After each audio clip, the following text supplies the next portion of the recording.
When you're a cop long enough, you stop fearing monsters because you know the real ones live next door.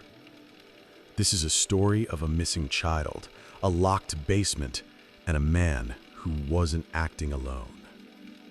I'm Officer Collins, and what I found still keeps me up at night.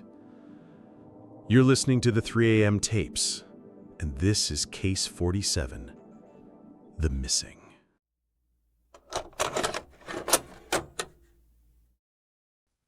I've taken hundreds of calls in my career.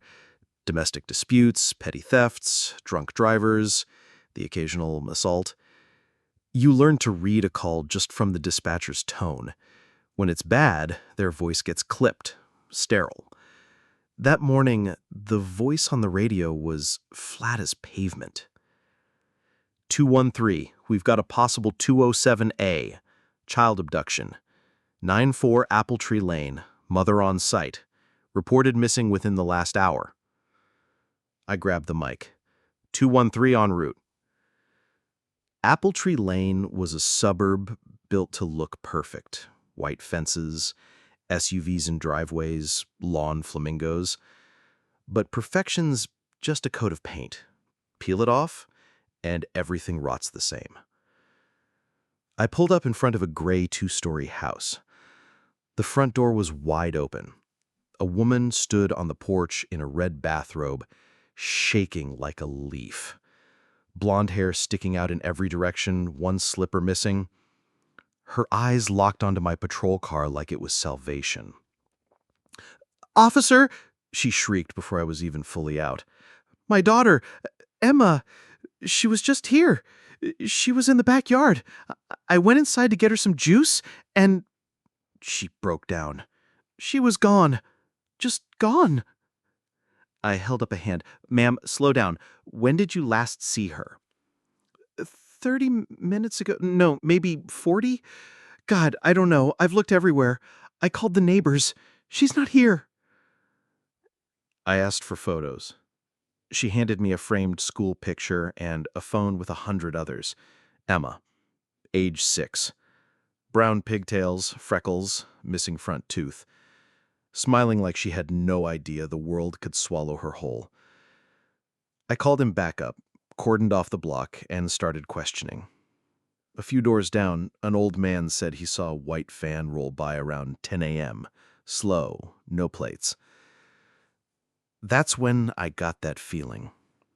Not fear. No, I know fear. This was something colder. Like the air goes still, the sky dims, and the world becomes surgical, focused, precision horror. I cleared the house myself. No forced entry, no sign of a struggle. Bedroom untouched. Toys on the carpet. Still warm juice on the kitchen counter. It was like someone reached through the fabric of the day and just plucked her out. Something didn't add up. I circled back to the mother. "You said you were in the kitchen. Did you see anyone? Hear anything? A gate creak? Car door? Footsteps?" She shook her head. Nothing. Just quiet. I stepped into the backyard. Small space, fenced in, swing set, trampoline. The back gate latch was broken. Clean break, like it had been snipped. That's when I found the bunny. Stuffed, pink and white, missing one button eye. Half buried into the hedge. "She never goes anywhere without Bunny," the mother whispered, hugging herself. I bagged it. Back inside, I checked the security system. Disabled. Someone knew the layout. They knew her schedule. This wasn't random. It was a plan. Back in the cruiser, I pulled up similar case files. Abductions within a 50-mile radius. 3 other girls. All under 7. All within the last 18 months. Each time, no witnesses, no signs of struggle, always daytime. Police chalked it up to poor home security. No arrests. But this time felt different. This time, I wasn't going to be another report in a filing cabinet. I didn't know it yet, but this case, it would unravel everything. My badge, my beliefs, my sanity. This wasn't just a kidnapping. It was a goddamn hunt. I barely slept that night. I've seen dead bodies before, stab wounds, car wrecks, suicides. You get used to a certain kind of horror. But this was different. Kidnappings live in your gut. They fester because there's no closure, just silence. I sat at my desk, drowning in paperwork and cold coffee, staring at the photo of Emma and that crooked little grin. She reminded me of my niece. Same missing front teeth, same oblivious joy. I ran through the evidence again. No ransom note, no prints, no digital trail. Whoever did this wasn't sloppy. They were careful, practiced. I requested the previous 3 case files, all different jurisdictions, all closed as cold after 72 hours. I spoke to the detective on one of them, a guy out in Goulburn. Said the girl vanished from her backyard while her dad was mowing the front lawn. No sign of entry, no known enemies, just gone. He sounded tired, defeated. I asked if he still thought about the case. He didn't answer for a while. Then he said, "Every time I hear a kid laugh, I wonder if it's her." That stuck with me. I needed to see the neighborhood again, fresh eyes, something I missed. I headed back to Apple Tree Lane that afternoon, middle of the day, bright sun, kids riding scooters like nothing happened. Normalcy has a sick way of moving on without you. I canvassed, house by house.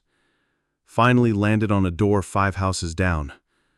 A man in his late 40s, opened, balding, thick glasses, khaki pants. Said his name was George Wendell. "Afternoon, Officer Collins, Lakehurst PD.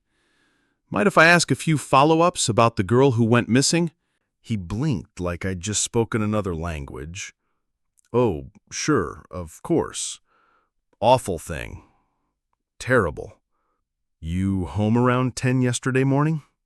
"Yeah, I work from home. Data entry. See anything unusual? A white van, maybe?" He hesitated, just for a second. "No, not really. Sorry." People always say sorry when they lie.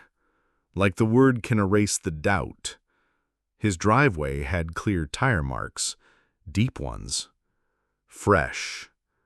I made a mental note. "Mind if I check your security cams?" I asked casually. He looked nervous. No. No cams. Never got around to installing them." I thanked him and moved on. But his discomfort crawled under my skin.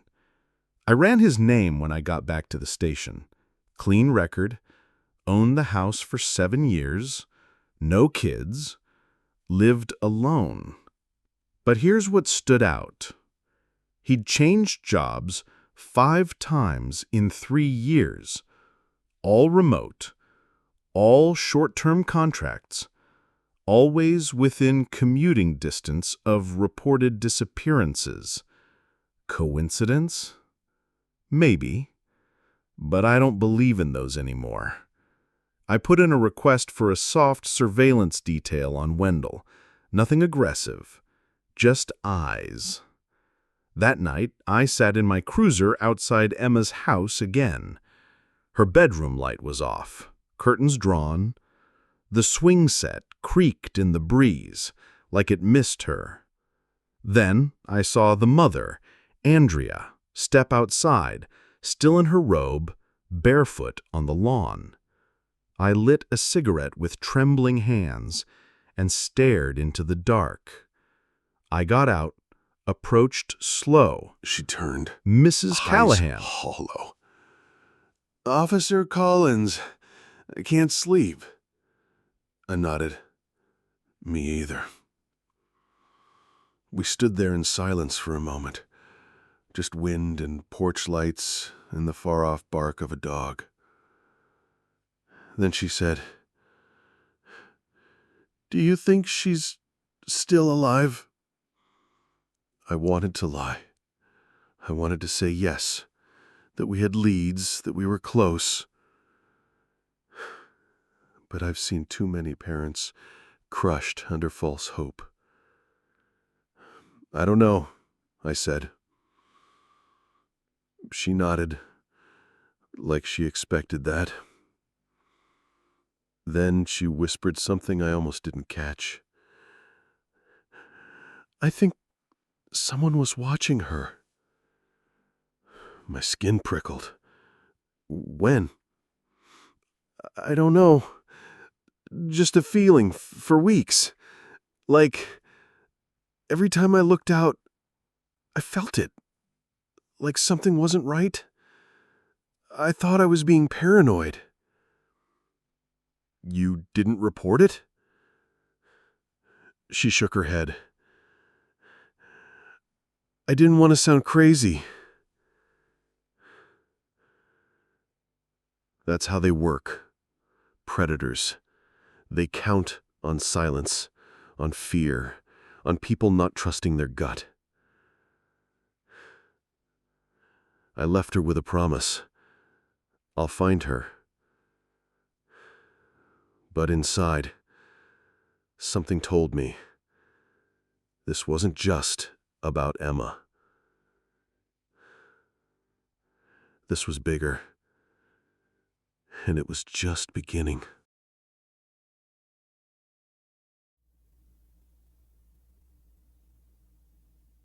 The unmarked car sat half a block down from George Wendell's house.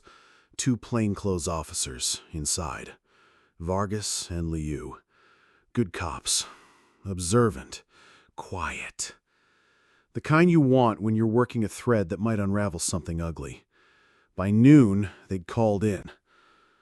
"Collins, Wendell hasn't left the house once. Curtains drawn, trash cans empty. He's either paranoid or he's hiding something.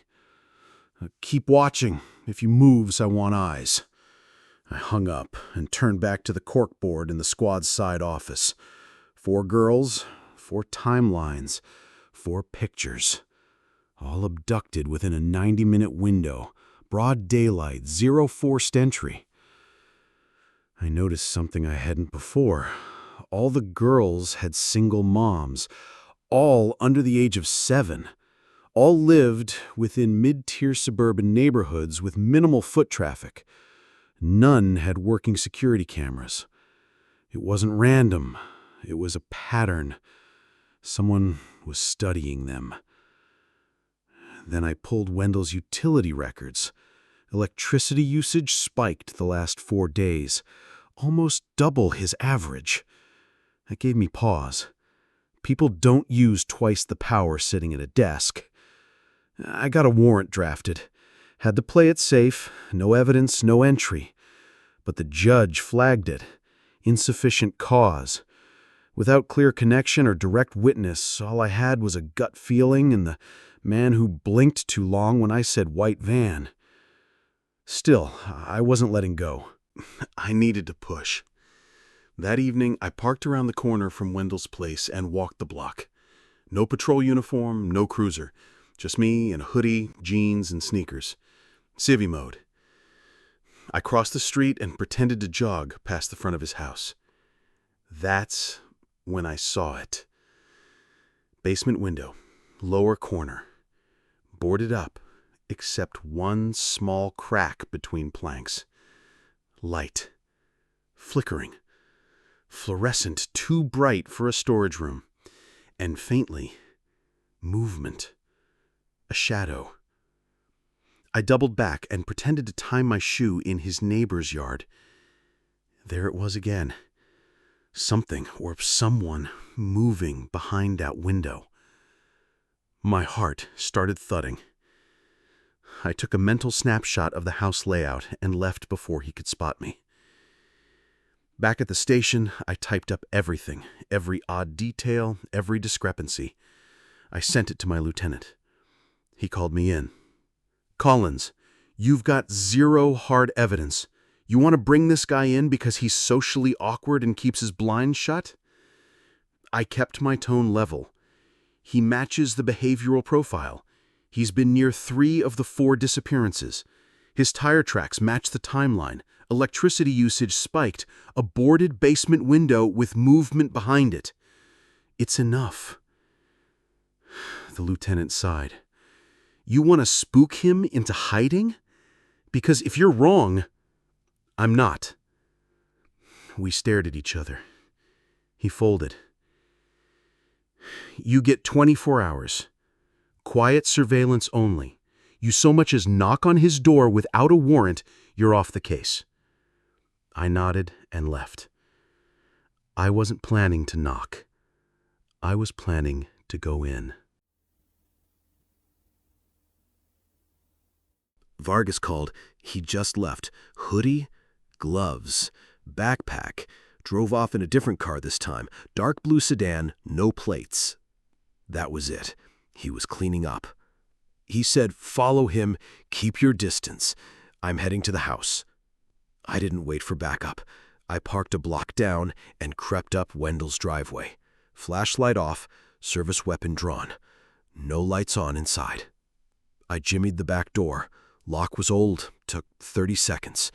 Inside, it smelled like mold, vinegar, and something worse, something metallic. I moved slow, careful. Living room? Empty. Kitchen? Spotless. Then I found the door to the basement. Padlocked. That's all the probable cause I needed.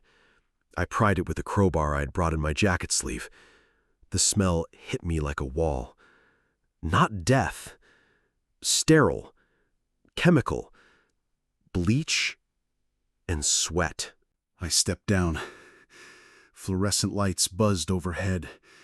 The concrete floor was lined with plastic sheeting. Shelves with canned food, toys, children's clothes.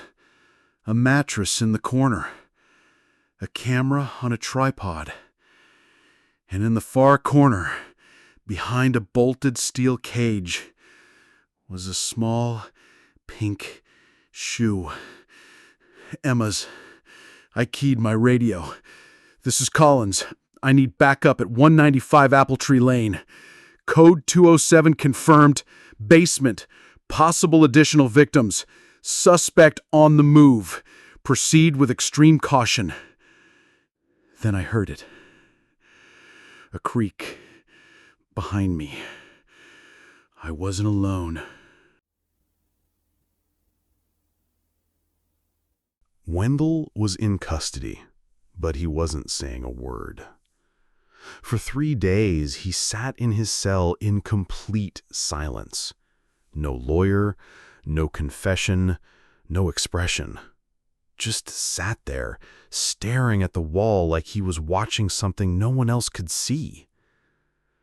Emma was recovering at the hospital, traumatized, malnourished, but alive. She hadn't spoken much either, but when she did, she said something that chilled me to the bone.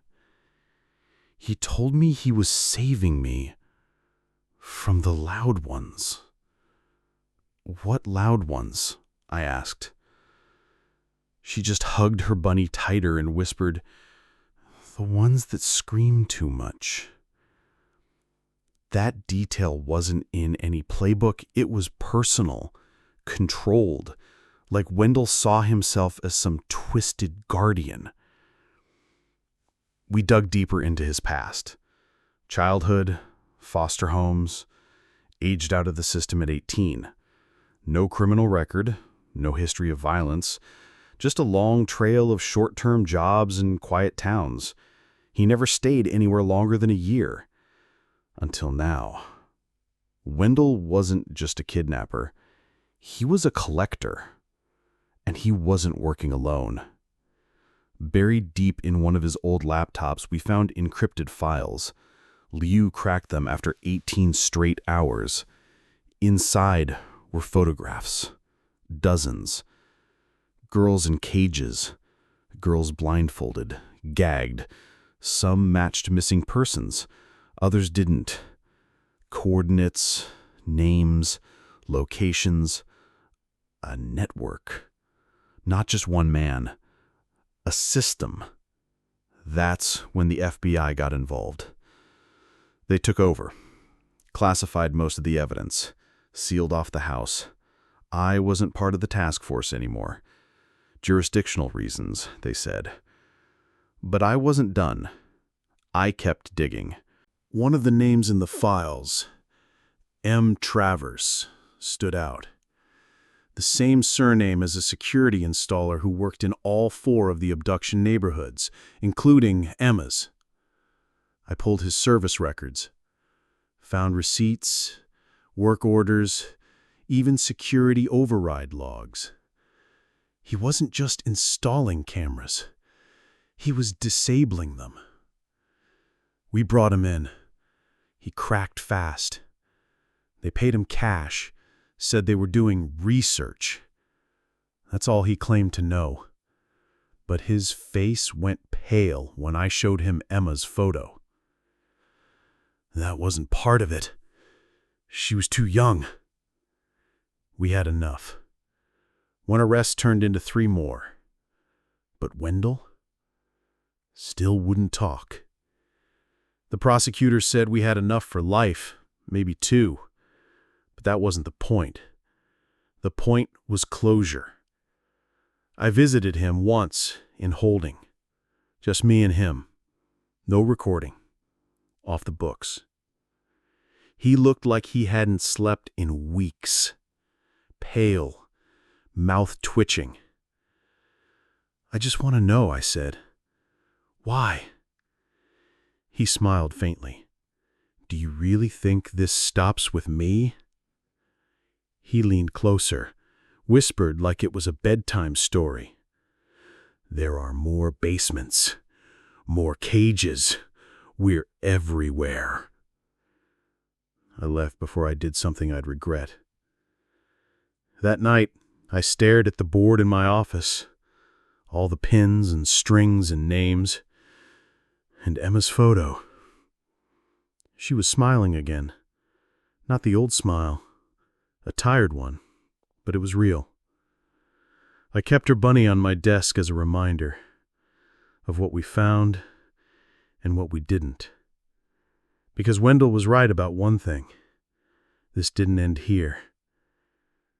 There are more cages, and I won't stop until every single one is empty. Thank you guys for listening to this tape till the end.